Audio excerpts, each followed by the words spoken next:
What's going on, everybody, and welcome back to Northern Valley, where we are finally going through and making that weird transition that we've been talking about for quite a while from the downtown area into the suburbs. So what we're doing in this episode is actually creating a small little neighborhood that really took a lot of, effort in planning what it was going to look like, what its personality was going to be. And I say personality, and I'm probably going to say that a lot because that's really what I felt like when I was going through and designing this area. I wanted this area to have its own feel. It wasn't just going to be like thrown together like, oh, this is how it's going to look. I wanted to put a lot of thought into it. So a lot of the time was spent early on going through with the theme editor and finding what actual buildings I wanted to have pop up in this area. Now, with that, I had to make sure that the zoning or the lot sizes were all kind of put together. So that's why I went through, and originally I didn't actually show this, but there is going to be some of the theme editor work shown later on. Originally I just went through and I found 2x2 and 3x3 kind of houses. And that's kind of what I kept in mind as I was designing this road system, or the network here. Just in between the roads, I wanted to have either 2x2 and another 2x2 behind it, or 3x3s all the way through. So the assets that I had planned on growing here would actually grow here. So that was a little weird, but in the end, I think this comes out pretty nice. Now, I don't have all that many assets for what I wanted, and I did a little bit of digging around the workshop to try to get everything that I want in here. It was just kind of weird, but at the same time, that's okay. Like, not having a lot of assets for the game to choose from is okay, because a lot of times if you look through cities, there are kind of like that cookie cutter mold, especially in American cities. I think a lot of this had to do with the way, I think during World War II, the families came back, or the men came back, and everybody kind of got married, and the baby boom happened, and like the classic American suburbia just kind of sprouted out, or sprouted up rather, and it was like they came so fast that they needed to just slap these like little neighborhoods together, and I think that's what happened. I could be wrong with that, but a lot of these areas that we're kind of trying to emulate here are just like cookie cutter homes. If you drive down a street, you'll just see the same house over and over with just a different paint job and different shingles on the roof. And I guess with that said, this kind of area turns out really nice. But like I was saying in the last episode, there wasn't a lot of, I wanted to keep kind of a little bit of a skyline going down here. Now, a lot of the buildings in this area are gonna be that really low single family home, but in the next episode, when we go through and actually design the other side of this main road that goes through downtown, the 6-lane, we'll be doing a lot more with, I'm thinking taller buildings again. Not like skyscrapers, but like high density residential and commercial, and we'll be able to go through and kind of create that bit of a skyline that kind of carries on. So we're not just seeing like that straight up downtown and then nothing. Like, I want some sort of like, texture in the skyline. So that said, all we've been doing so far in this video, in this time lapse, is basically just planning out. This is the easy part of this game, I guess. Once you kind of plan out your road systems, you'll just go through and get those growables going. I mean, what we're placing right there is actually just a metro station, and I wanted to connect the metro line up here because I did want this kind of neighborhood to have proper access to the downtown, and the subway system in this town is going to be huge for us. I mean, we really don't have a lot of highway access downtown, and we kind of opted to not connect the highway straight through the downtown. So again, the public transportation around here is key for us. So having the metro come through these like little neighborhoods is really, really crucial for us. So having that all set up was good. But these, like, the placeables that I had there, the metro station and a couple of the other buildings that we placed are actually a school, an elementary school, and then a fire department, and I think a police station ultimately is what we plopped down there. So we'll be doing a lot more work with that in a few minutes here, but what we're doing is just connecting up a bus system throughout here, and again, just getting that public transportation down.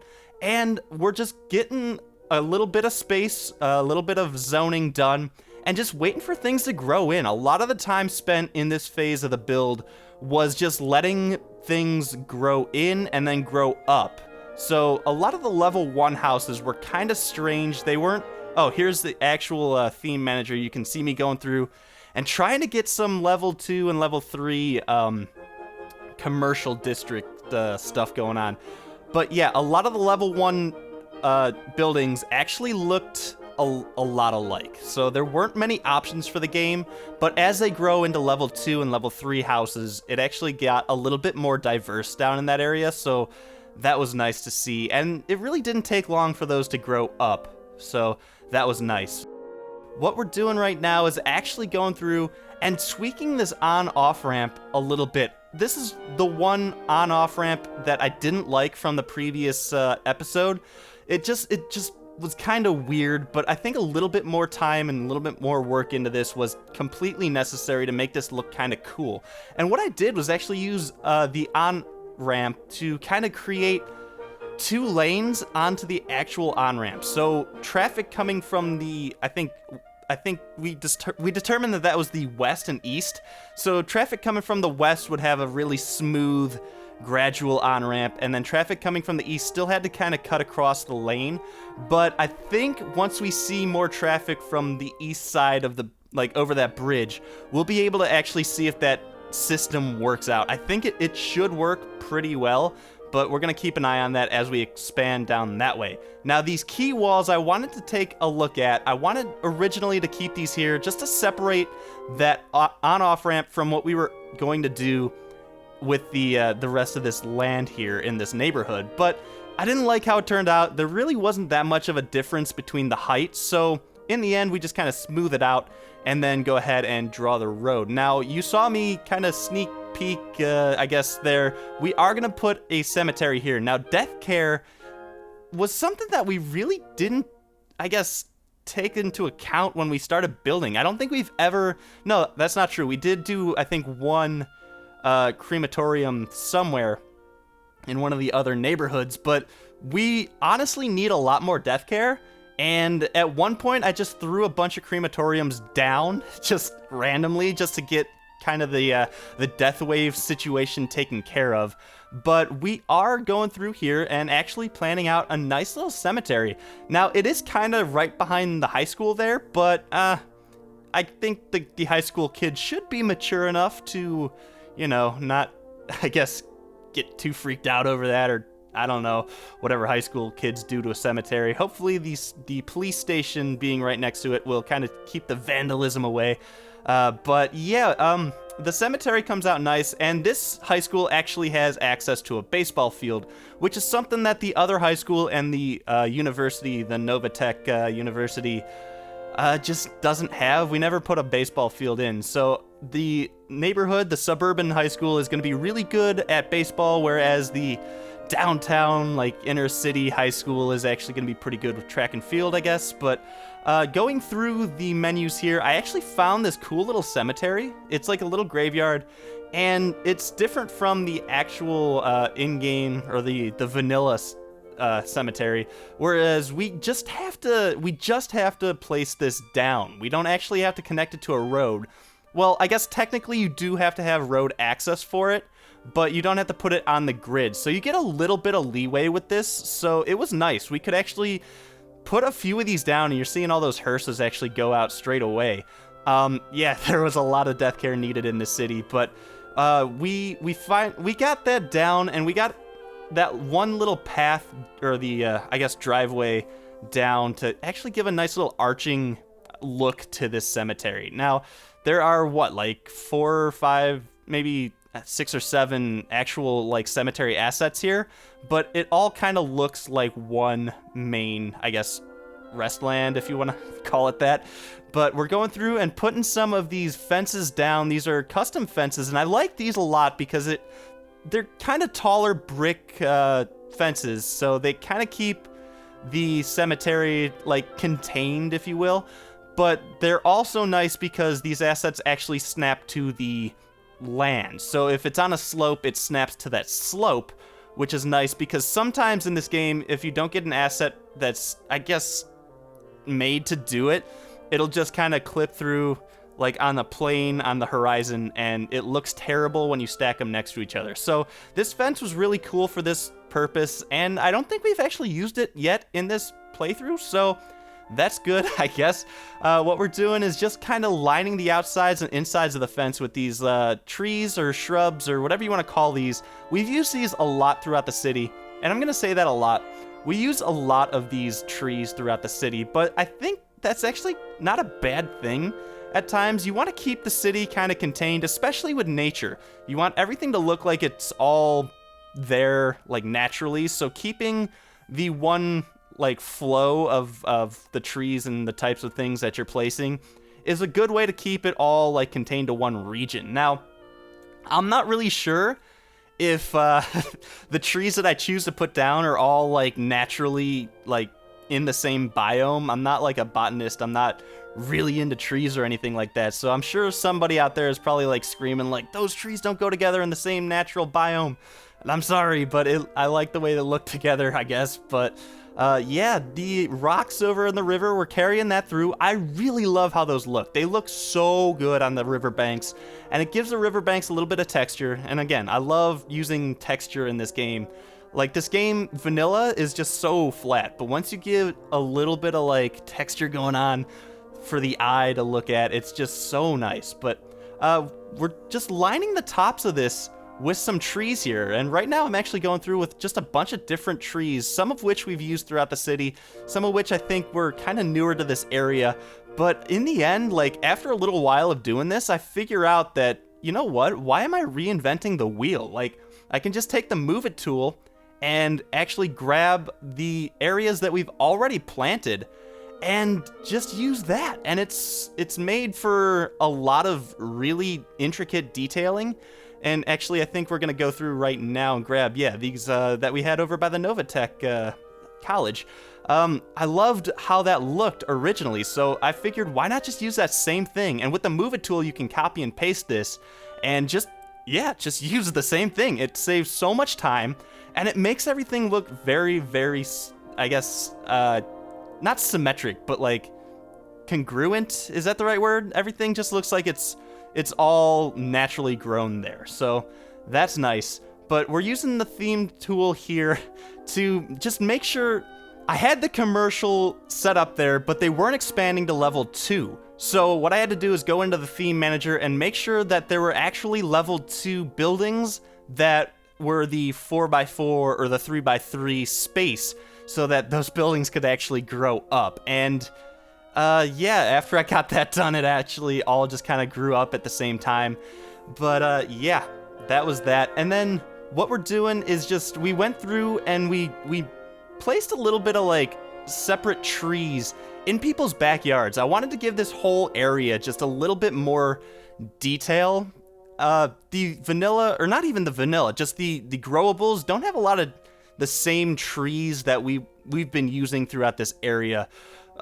We just had to get a little bit of the same theming throughout the area and just sprinkled about, and I really like how that came out. But we had to go through and actually detail the rest of this area next to the graveyard and across from the school, and we just had to get this all kind of, I guess, the space needed to be filled up just a little bit.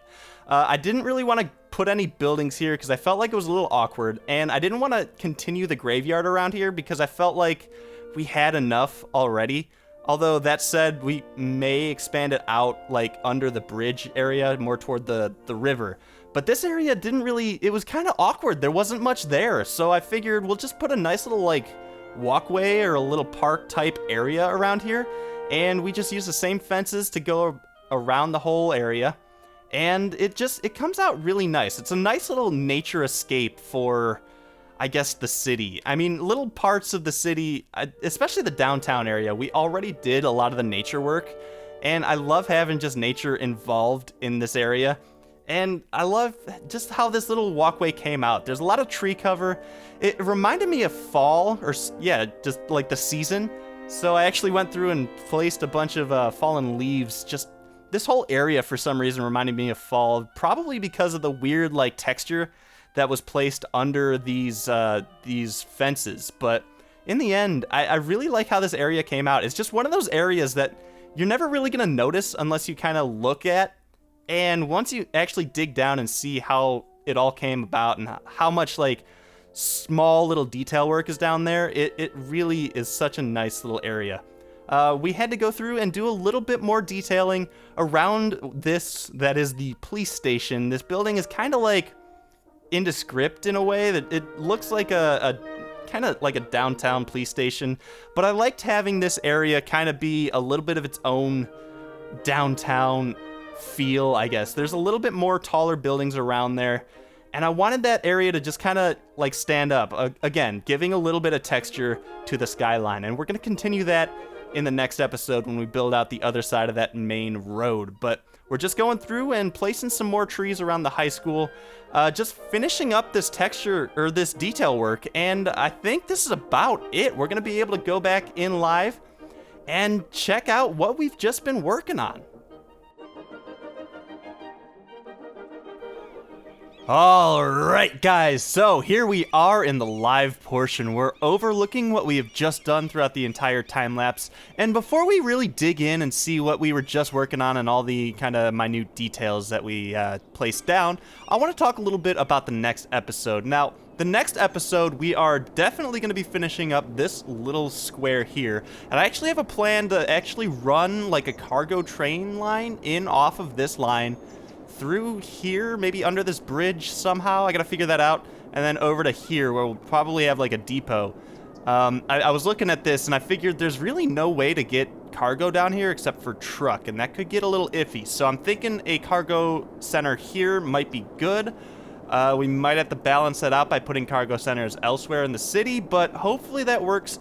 And then the other thing I wanted to say about this area is that we are going to be doing more high density stuff. So we're going to kind of continue the trend of taller buildings throughout here, and probably a little bit on this side as well before we go into more of a suburban residential area like we just did in this episode. So looking forward to that. I'm hoping you guys are too.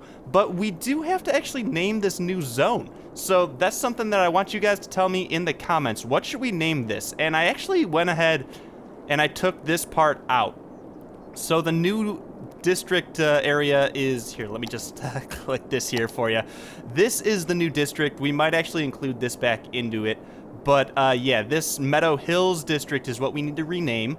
And then we'll figure something out here. I might even match that up with Manor Hill. I don't know. Did we ever rename even that? Maybe we need to rename both of these things. Yeah, so guys, suggestions in the comments for those. But yeah, let's go ahead and check what we were doing. So obviously the road layout is done, and really only 3 main connections up to the main road. This is what I'm calling the main road, this 6-lane road that goes all the way downtown. This has always kind of been our main road in this city, so that's that. And then over here, we only have the 1 connection into this new neighborhood. These just kind of dead end here, and that's because I didn't want, it'd be ridiculous to have like intersection, boom, intersection, boom, intersection, boom, major intersection. It just doesn't work like that. Traffic flows a lot better this way. And this is kind of the way that you're supposed to design cities. You don't want intersections bunching up, obviously, but you do want people to just kind of take these little filler roads and avenues. You just want to break it down from the highest traffic to the lower traffic into the lowest traffic. That's kind of how the road hierarchy is supposed to run.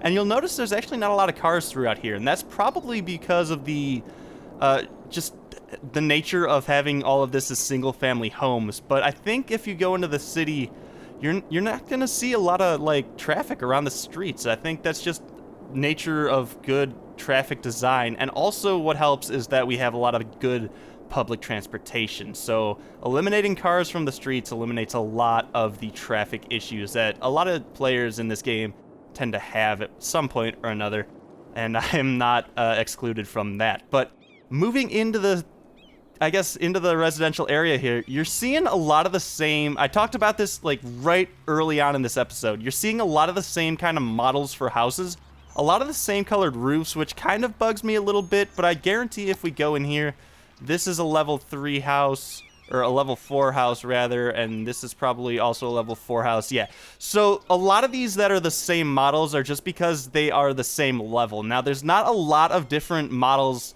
that the game has to pick and choose from, so that's why we're kind of getting the same thing. I wish that they would recolor a little bit better. A couple of the assets that I have in here actually do pick and choose what color they have on them. It's just, it doesn't look like a lot of them do, so it does get a little weird having the 2 different color roofs in here, but I couldn't really, I don't know how to eliminate that. There weren't a lot of good, I guess, assets that I was wanting to put in this district. I wanted to really go for that America's Suburbia theme, and I think we've really accomplished that around here, so that's good. You'll also notice the trees. If you just kind of take a step back here, the trees, like over here, I didn't really touch this a lot. So you'll notice like there's one tree in a backyard, but those aren't the trees. Like we don't really use this model tree at all in this city, and that's for good reason. I honestly don't like this model of the tree. Like it's a little weird, especially from a distance. It just kind of looks like a blob. And I like the ones that we've been using. So I went through and I just placed randomly throughout some backyards some of the trees that we've used around the area, and it makes it look like this kind of neighborhood sprouted through like originally there was forest here and they cut down trees to make room for the city and the housing and all that stuff. So it looks like there was nature here and people moved into it. A lot of times you can get carried away in this game and you make it look like there were cities down and nature just kind of grew up around it. And in reality, that's not how it works. So that's one of the things that I do want to focus on when I build this city. And I think I've talked about that in the past a little bit, but just to reiterate that, I guess. Since we're over here, let's go ahead and take a look at the high school. The baseball field is right on the corner here. And I love this little road that drives around the back of everything here. Now, I could have continued the grid through here, and I just didn't feel like that was a good thing to do, just because of the way this whole area kind of positions itself. It's right in between the highway and the main road we have going here, so having this just kind of fill the space, I love how this space got filled out. There's a lot of times with this awkward spacing, there could just be like things that you kind of cram in and it just doesn't look great, but I like how everything just kind of filled this area out. This little walkway park area over here fills the space great. It uses the curve of this whole thing to make this whole cemetery actually like a U shape, and it just fills out this area really nicely. And then, like I said, I didn't really want to put buildings here because it'd be kind of awkward for them, but we had the police department right here with the little parking space for the police cars. A parking lot back here that is now just for like anybody to park. They could park for the high school, or they could park for the police station, or if they want to go walk around across the street, that's fine. I had originally had a school bus parking area down here, and I don't know, the regular parking lot just seemed to fit better, and I figured that the school buses from this high school would be taken care of with this main bus depot that we have downtown here, bus and taxi area. But I don't know, I just felt like that's a thing that happened. It might not be realistic, but whatever, I guess. I love how the campus of this high school came out, though. I mean, all of these walkways kind of walking around here, and people are actually using them, it looks like. From here, they're actually using this. This is great. I was wondering if that was going to happen. I actually had to take the Move It tool and move this path into here, because this is all technically the property for this ploppable goes down like this. So moving a path in there, like by the vanilla tools, just was not possible. So using the Move It, I got that in there and got the nice curve down, and it's just, it came out so nice, and everything just looks like it all kind of flows together with this high school. And of course we had the tree placement in the front yard and all that stuff, and it's just, it's so nice. This small little area turned out really, really nice, and I love that. Moving across the street, you'll notice some of these higher residential areas here. And actually, before I talk about that, you'll notice that there aren't a lot of buildings built on this kind of 3-lane road, and that's on purpose. I turned that zoning off on this road because I wanted the zones on these roads to flush up with that road. So all of the property in this area is kind of off to the side roads. Nothing really on this main road here. But over here, it goes back to having property on the 3-lane road, which is fine. I wanted this kind of area to be kind of like not a downtown, well, kind of like a miniature downtown, but like a city center type area, a village center, whatever you want to call it. This turned out really nice, and I like having these high-rises around, and we actually lined this main road with these high-density residential area. This is kind of unique because up until now, this 6-lane road here hasn't really had property actually on it. So we kind of been limiting like the, I guess, traffic and the stopped cars and the parked cars on this road up until this point. But I feel like we're getting out of the downtown. We don't have to like really keep the roads all that clear. And it's just, it's a nice way to, I guess, line this street. Like you come around this curve, you come off the highway here, you come around this curve, and you just see like this row of like high density stuff. And it's gonna sandwich both of these sides of the street. We're gonna have high density residential on this side as well. And then you're gonna drive through that, and it's gonna be like an older, like suburban type feel, I guess. And then you're gonna branch out into the college area, and finally into the downtown. I love how this city is shaping up now. It's so good. But the one thing about this is that the backs of these buildings don't have windows on some of these assets. So I'm actually kind of considering taking the single-family residencies out of here and putting another high-density, I guess, plot through on this side of the street. So at least they'll not have just like blank backs on the buildings. I feel like that's a little weird, but at the same time, I feel like it could just be because this is, what, a level 3. When it expands up, it'll probably come out with a new model, and maybe I'll wait until then to make that call. Maybe higher, like level 4 and 5 buildings have like the backs on them. Like this building right here is a level 5, and it's got some backside windows, so it's pretty nice. I'm okay with that. Just a lot of these buildings are designed to be placed like next to each other. Like this one, you want to put a building behind it, so that's why they actually don't have windows. And it's actually happens in like a real life downtown setting. Like if you notice, like if you see a building that's way tall and there's like a vacant lot next to it, you'll notice there's not a lot of windows on the side because obviously there wouldn't be, like if there was a building next to it, there's no point to have the windows there. So that's that. I think we're just about ready to wrap this up. I mean, we've gone over pretty much everything. If I forgot anything, let me know in the comments and we'll address it in the next episode. This space is a little weird. I'm thinking of maybe putting some like condominiums or maybe even some slightly taller like apartment buildings like we kind of did over here. Having this set up over here was kind of cool. So maybe an apartment complex and then probably a road under this bridge and maybe 2 roads under that bridge. I'm not really sure on that yet, but I guess we'll figure that out as we expand that way. But for the next episode, we'll go ahead and do this and probably a little bit of this side of the street and come up with some names and suggest them below. And guys, if you like this episode, give me a thumbs up. If you disliked it, thumbs down. And check out my Patreon if you want to support me in the channel. And until next time, guys, I will be back here working hard in Northern Valley.